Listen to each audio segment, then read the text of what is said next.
வணக்கம். உங்கள் சதீஷ் ஆறுமுகம். அதாவது கரண்ட் அஃபேர்ஸ் ஸ்பேஸ் சம்மந்தப்பட்டது, சயின்ஸ்லேயும் முக்கியமானது, அடிக்கடி கேட்குற கொஸ்டின்ஸ். இது பார்க்குறதுக்கு முன்னாடி ஜென்ரலாக நம்ம சொல்லுவோம், நல்லா தெரிஞ்ச கொஸ்டின்னா தப்பாக பண்ணிட்டு வந்தேன், சில்லி மிஸ்டேக் அப்படின்வாங்க. ஈஸியாக தெரியும் எனக்கு. ஒவ்வொரு எக்ஸாம்லேயும் ஒரு 5 கொஸ்டின்ஸ் 10 கொஸ்டின்ஸ் இந்த மாதிரி இதில் நான் தப்பாக பண்ணியிருக்கேன் அப்படின்னு சொல்லுவோம். ஆக்சுவலாக அது நல்லா தெரிஞ்சதுன்னு சொல்கிறத விட நல்லா படிக்காததுன்னு சொல்லலாம். ஃபார் எக்ஸாம்பிள், நேற்று நைட்டு ஒரு போல் போட்டேன். அதில் பார்த்தோம் அப்படின்னா, நிலவில் தரையிறங்கிய 4வது நாடு 5வது நாடு. முதல்ல 4வது நாடு போட்டேன். அதில் எல்லாம் என்ன பண்ணுவோம் அப்படின்னா, நம்ம படிக்கும்போதே நம்ம மைண்டில் ஃபிக்ஸ் பண்ணிடுறது. இப்போ நிலவில் தரையிறங்கிய 5வது நாடு ஜப்பான் அப்படின்னு சொல்லி ஒரு கரண்ட் அஃபேர்ஸ் படிக்கிறோம்.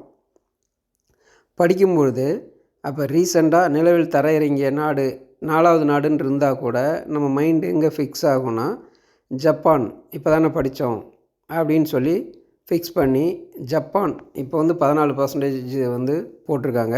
ஆனால் ஆரம்பத்தில் பார்க்கும்பொழுது 70-80% வந்து ஜப்பானை டிக் பண்ணியிருந்தாங்க. அது என்னன்னா 2 விஷயம். ஒன்று, அவசரமாக டக்குன்னு அடிக்கிறது. இன்னொரு விஷயம், படிக்கும்பொழுதே நம்ம வந்து அதை தெளிவாக அந்த 5வது நம்பரில் கொஸ்டினில் எங்கே ஸ்ட்ரெஸ் கொடுக்கணும், எங்கே அழுத்தம் தந்து படிக்கணும், எங்கே குழப்புவாங்க, இந்த மாதிரி கேள்வி ஈஸியாக நம்ம 5வது நாடுன்னு கரண்ட் அஃபேர்ஸில் படிச்சுட்டு இருப்போம். அவங்க ஈஸியாக 4வது நாடு எது அப்படின்னு சொல்லி கேட்பாங்க. இந்தியா. 4வது நாடு வந்து இந்தியா. அப்போ ஃபஸ்ட்டு இறங்கின நாடு எது? ரஷ்யா. இல்லை அந்த ஆர்டர் படி போட்டு எந்த ஆர்டர் படி இறங்குனாங்க, இதில் வந்து அந்தந்த நாட்டுடைய ஸ்பேஸ் ஏஜென்சி நேம் என்ன, அப்படியே மேட்ச் த ஃபாலோவிங்கில் கேட்டிருக்காங்க. இல்லை 3க்கு அனுப்புனதோடைய அந்த பேர் என்ன, இந்தியானா இஸ்ரோனா சந்திராயன், அந்த மாதிரி ஒவ்வொரு நாட்டுக்கும் ஒரு பேர் இருக்கும், அது என்ன, அந்த மாதிரி ஒரு விஷயம். இன்னொன்று, நம்ம படிக்கும்பொழுதே நம்ம கொஸ்டின்ஸை அந்த மாதிரி செட் பண்ணிக்கணும். For example, INC Indian national காங்கிரஸோடைய முதல் பெண் தலைவர் அப்படின்னு கேட்டால் யார்? முதல் இந்திய பெண் தலைவர். ஏன்னா முதல் பெண் தலைவர்ன்றது அன்னி பெசன்ட் வருவாங்க. அதுவே வந்து முதல் இந்திய பெண் அப்படின்னு பார்த்தோம் அப்படின்னா சரோஜினி நாயுடு வருவாங்க. அந்த மாதிரி முதல் வைஸ்ராய், பெங்கால் கவர்னர், அடுத்தது இந்திய கவர்னர் ஜெனரல், இந்த மாதிரி நம்ம படிக்கும்பொழுதே தெளிவாக கொஞ்சம் இப்படி கேட்டாங்கன்னா எடுத்த உடனே நம்ம டக்குன்னு இப்படி அடிக்காமல் கொஸ்டின்ஸை திரும்ப படிக்கணும். இந்த மாதிரி கொஸ்டின்ஸை முடிஞ்ச அளவுக்கு இங்கிலீஷில் பார்க்கணும்.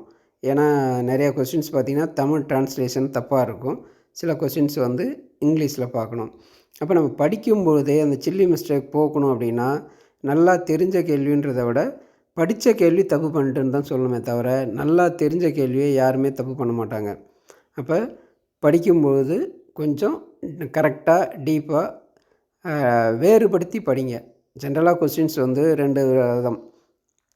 பொதுவாக பஞ்சாப் வந்து கோதுமை களஞ்சியம் என்று அழைக்கப்படும் இடம் எது, தென்னிந்தியாவின் மான்செஸ்டர் எது, இந்தியாவின் மான்செஸ்டர் எது, இந்த மாதிரி கொஸ்டின்ஸ்லாம் உங்கள் நாலேஜை டெஸ்ட் பண்ணுறது, நீங்கள் படித்ததை டெஸ்ட் பண்ணுற மாதிரி இருக்கும். சில கொஸ்டின்ஸ் வந்து அதில் நீங்கள் தப்பு பண்ணுவீங்க, இதெல்லாம் இவங்க தப்பு பண்ணியிருக்காங்க, அதன் அடிப்படையில் எடுக்கிற கொஸ்டின்ஸ். நம்ம எவ்வளோ தான் கஷ்டப்பட்டு படித்து எல்லாத்தையும் அந்த எக்ஸாம் அந்த 3 ஹவர்ஸில் அந்த அவுட்புட் ஒழுங்காக கொடுக்கல அப்படின்னா, அறுவடை காலத்தில் வெள்ளம் வந்த மாதிரி தான். நீங்கள் எவ்வளோ உழைச்சிருந்தாங்க, எவ்வளோ திறமையானவங்க, நல்ல நெல், இல்லை கிழங்கு நல்லா இருந்தது, கரும்பு நல்லா இருந்தது, அதெல்லாம் கணக்கே கிடையாது. பேரிடர் வந்துச்சுன்னா எப்படி அந்த வெள்ளாமை உங்கள் வீட்டுக்கு வராதோ அதுபோல் ரிசல்ட் வராது.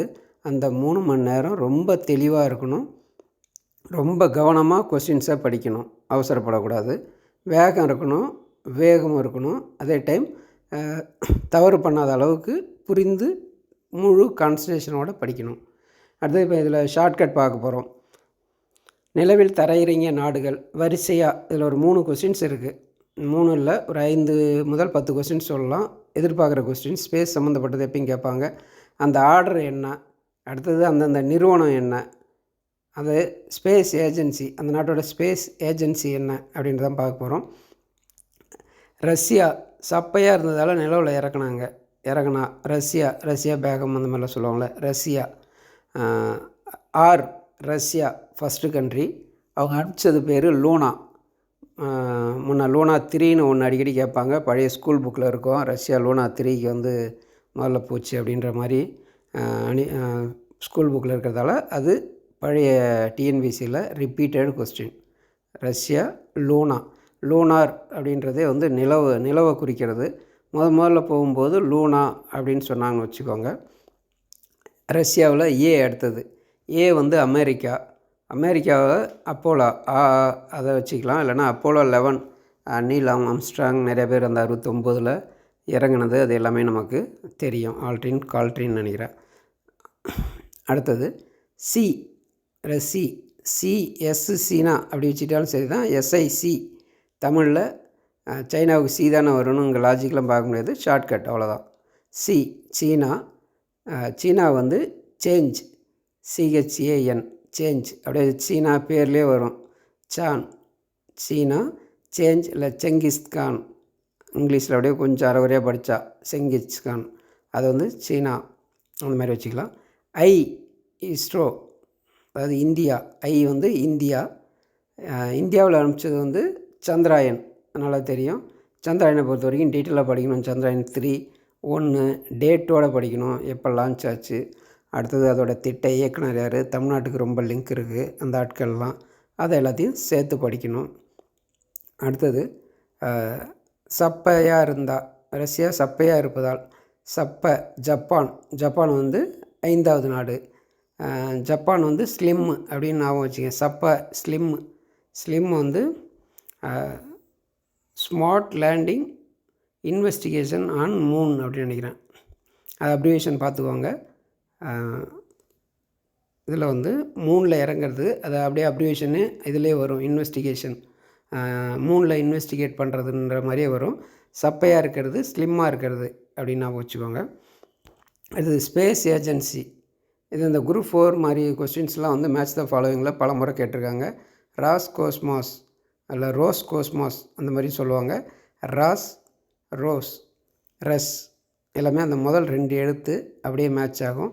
China CNSA, China national space agency. அடுத்து இந்தியா இஸ்ரோ, அதனால் தெரியும். எல்லாமே முதல் லெட்ரு வந்து மேட்ச் ஆகும். Japan JAXA. அடுத்து USA நாசா, அது மட்டும் கோடு இல்லை. பட் எல்லாருக்குமே நமக்கு நல்லாவே தெரியும். அமெரிக்காவுடைய ஸ்பேஸ் ஏஜென்சி நாசா, அடிக்கடி கரண்ட் அஃபேர்ஸில் வர விஷயம். இந்த மாதிரி சில ஷார்ட்கட்டோடு போகும்போது உங்களுக்கு கொஞ்சம் ரொம்ப நாள் ஈஸியாக ஞாபகம் இருக்கும். அந்த சில்லி மிஸ்டேக் அவாய்ட் பண்ணுறதுக்கு ஷார்ட்கட் ஒரு முக்கிய பங்கு வகிக்கும். அடுத்த வீடியோவில் பார்ப்போம். வெற்றி நமதே, வேலை நமதே, நாளையும் நமதே.